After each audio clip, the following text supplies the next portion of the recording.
So, natapos na natin ang adding, subtracting, multiplying. Punta naman tayo dito sa division gaming application. So, all you need to do is to scan the QR code or i-click mo ang link na provided sa tutorial na ito. So, once na naklik mo, pupunta ka sa Google Drive, then click download, then need na makapag-sign in sa iyong Google account. So, just click download anyway. Then, wait natin. Ayan. So, download. Download anyway. Okay. And then, wait natin na matapos yung pagka-download. So, once na download na, click natin yung dividing 2-digit number.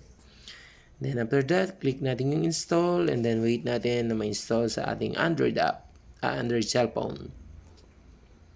Okay, and then click natin yung open, then allow lang natin siya na mag-run.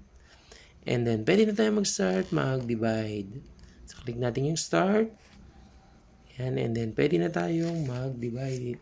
Divide lang mag-divide para matest natin yung ating skills sa division.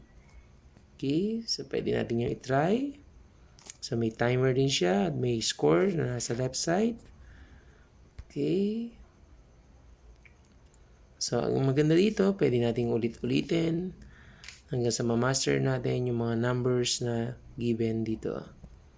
Actually, ang technique lang dito is you need to memorize the multiplication table para ma-answeran mo ang division. Okay? So, again, this is a test of mental ability kung saan nakakapag-boost ito ng iyong skills. And, syempre, very important ang iyong capability na makapag-memorize ng mga numbers. Okay, last one. Ayan, last one natin. 2. And we have the score. Yun. Perfect natin in just 1 minute and 4 seconds. Enjoy learning. Bye-bye.